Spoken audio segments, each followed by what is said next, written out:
Pelan-pelan, tarik pelan. Capek ah. A few moments later. Oke teman-teman, terima kasih sudah menonton videonya.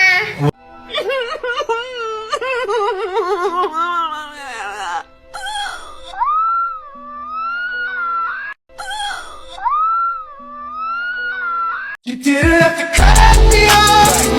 I can never know we were nothing. I don't even need your love. You treat me like a stranger and I feel so low. Didn't have to stop so long. Had to break my turn to change your number. Wish that I need that more. Now you're just somebody that I used to know. Now you're just somebody that I used to know. Now you're just somebody that I used to know.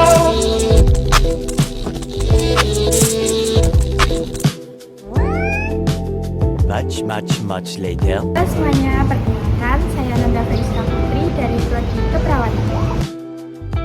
Halo, perkenalkan nama saya Mel Sidianza dari Prodi Keperawatan. Halo semuanya, perkenalkan namaku Latifah Sani Azahra dari Prodi Keperawatan. Halo semuanya, perkenalkan aku Aprilia Dini Wijayanti, Prodi Keperawatan. Halo semuanya, perkenalkan nama aku Aida Tristiabella dari Prodi S1 Keperawatan.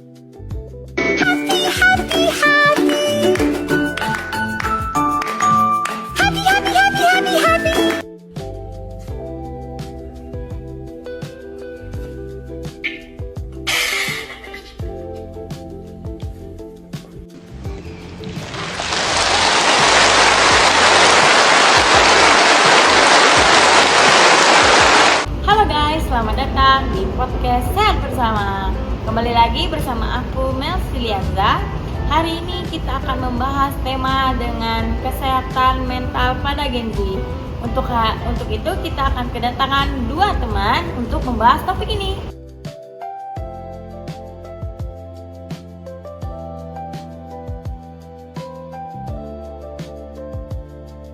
Guys, kita udah kedatangan dua teman kita nih untuk membahas topik itu lebih lanjut. Untuk itu, saya akan memperkenalkan pada teman saya yang pertama.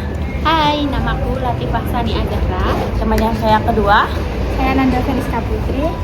Nah, kita udah memperkenalkan dua teman aku nih. Untuk itu, saya akan membahas topik ini dengan teman-teman saya ini selanjutnya. Guys, kita akan mulai membahas topik kesehatan mental pada Gen Z. Untuk sekarang kan Gen Z itu banyak yang terganggu kesehatan mentalnya ya. Menurutmu Latifah, kesehatan mental itu apa ya? Jadi menurutku kesehatan mental itu suatu kondisi kesejahteraan seseorang di mana dirinya itu mampu mengelola emosi, terus mampu berinteraksi dengan orang lain, dan dapat menghadapi berbagai tekanan di kehidupan sehari-hari. Jadi kalau misal ada orang dengan kesehatan mental yang bagus, bukan berarti dia itu nggak pernah merasa sedih, marah. Justru dia itu mampu mengelola emosinya dengan baik. Begitu sebaliknya, kalau misal ada orang dengan kesehatan mental yang terganggu, malah justru akan berpengaruh pada motivasi dia, akan merasa cemas, terus dia itu bisa mengganggu pola hidup. Nah, kita kan sudah mengetahui kesehatan mental dari Latifah. Sekarang saya akan mempertanyakan kepada Nanda, bagaimana sih kita mengetahui kesehatan mental pada remaja? Ada beberapa hal yang perlu diperhatikan, antara lain yang pertama, perubahan suasana hati yang drastis seperti mudah marah, mudah kesal, dengan atau merasa kesal. Kedua, menarik diri dari lingkungan sosial. Nah teman-teman, kita kan sudah mengetahui dari Latifah sama Nanda kesehatan mental itu apa dan mengapa orang mengalami masalah kesehatan mental. Nah, untuk itu saya akan menanyakan kedua teman-teman saya, bagaimana solusinya menurut kalian berdua mengatasi kesehatan mental pada Gen Z itu? Jadi menurutku solusinya itu salah satunya menjaga pola hidup sehat kita. Misal tidur yang cukup 7 hingga 9 jam, terus mengonsumsi makanan yang seimbang, olahraga yang rutin, dan masih banyak lagi. Untuk itu, untuk Nanda menurutmu apa? Kalau menurut saya, salah satunya mengelola stres dengan baik. Pertama, melakukan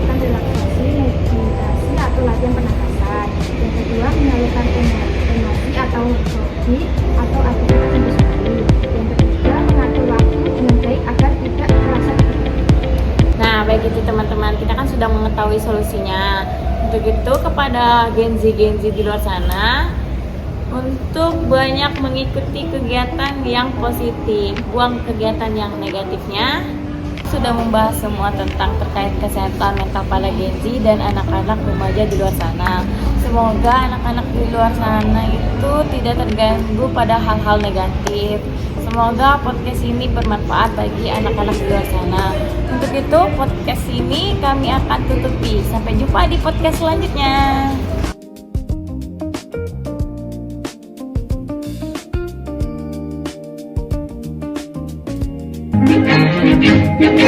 Salagadoola, menchikaboola, bibbidi bobbidi. Macam tak betul je budak ni. Nah, di sini saya akan mengambil kesimpulan dari podcast sebelumnya. Seperti perlu diingat bahwa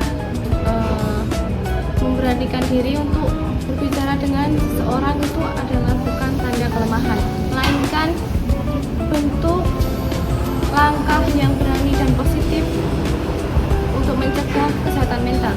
Ada beberapa cara yang dapat dilakukan untuk mencegah kesehatan mental, seperti mengungkapkan perasaan kepada orang lain yang dipercaya atau keluarga. Selanjutnya bisa istirahat dengan cukup, makan makanan yang bergizi, serta melakukan aktivitas yang disukai untuk mengurangi hal-hal kecemasan ataupun kesehatan mental lainnya. Selain menjaga pola hidup sehat, kita juga perlu menjaga kesehatan mental kita dengan mengurangi menggunakan media sosial. Karena media sosial menyebabkan kita memiliki banyak pemikiran negatif. Nah, caranya dengan kita memiliki banyak relasi kepada teman-teman kita, masyarakat, ataupun keluarga. Ketika kita ada masalah, kita dapat bercerita kepada mereka. Jika kita tidak bisa menyampaikan masalah tersebut, kita bisa menceritakan kepada psikolog untuk menangani masalah-masalah yang kita alami. Halo teman-teman, kembali lagi di podcast Sehat Bersama. Dan di segmen sebelumnya kita kan udah membahas nih mengenai pengertian kesehatan mental, terus tanda-tanda kebutuhan, sama cara mengatasinya. Nah, di segmen kali ini kita akan membahas beberapa pertanyaan yang sering muncul di kepala kita. Terus kita akan merumuskan beberapa mitos. Nah, langsung aja yuk kita mulai. Nah, saat ini aku udah bersama teman-teman nih. Kita akan membahas beberapa pertanyaan seputar mitos yang sering beredar di kalangan saat ini. Untuk pertanyaan yang pertama, apakah stres itu selalu berdampak buruk? Apa sih ya? Stres itu selamanya buruk. Justru stres yang kita belajar selalu juga kita motivasi untuk mengejar tujuan kita. Namun, stres itu tidak mengganggu, dia mengganggu hidup, kesehatan, motivasi, terus kan cari tahu mengelolanya. Pertanyaan bagaimana kita merasa sedang tidak baik saja, tetapi kita bingung harus cerita sama siapa. Solusinya orang-orang yang kita percaya seperti orang tua, kamu,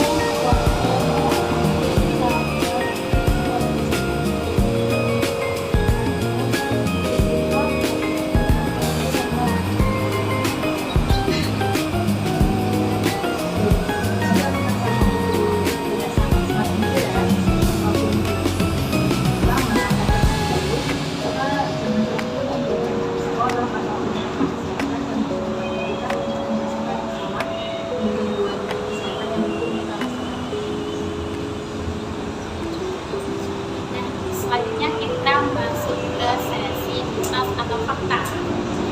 Untuk mitos yang pertama, gangguan kesehatan itu dialami hanya oleh kaum lemah.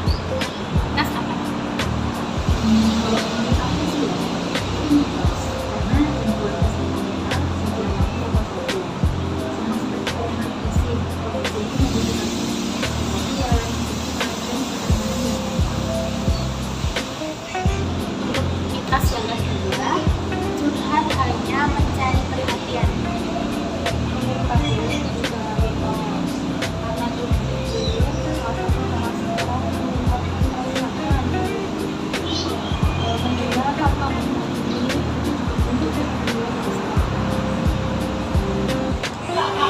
kita udah tahu nih jawaban atas pertanyaan-pertanyaan yang sebelum muncul serta beberapa asumsi juga.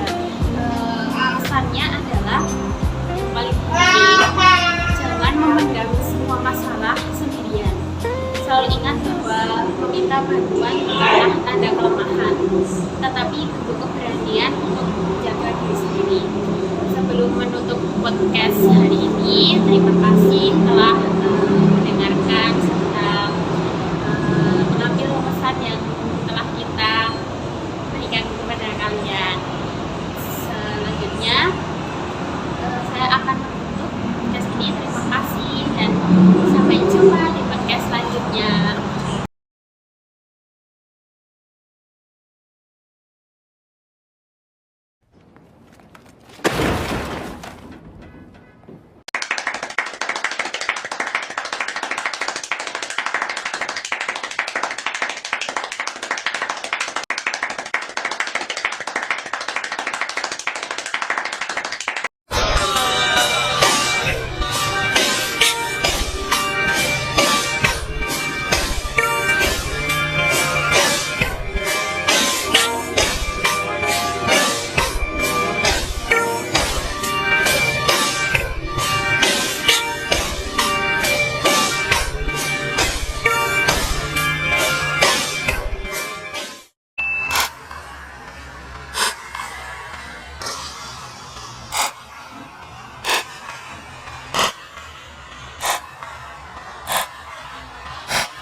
Dale a tu cuerpo alegría Macarena, que tu cuerpo es para dar la alegría y cosas buenas. Dale a tu cuerpo alegría Macarena, Macarena. Dale a tu cuerpo alegría Macarena, que tu cuerpo es para dar la alegría y cosas buenas. Dale a tu cuerpo alegría Macarena, Macarena. Macarena tiene un novio que se llama de apellido Vitorino, y en la jura de bandera del muchacho se la dio con dos.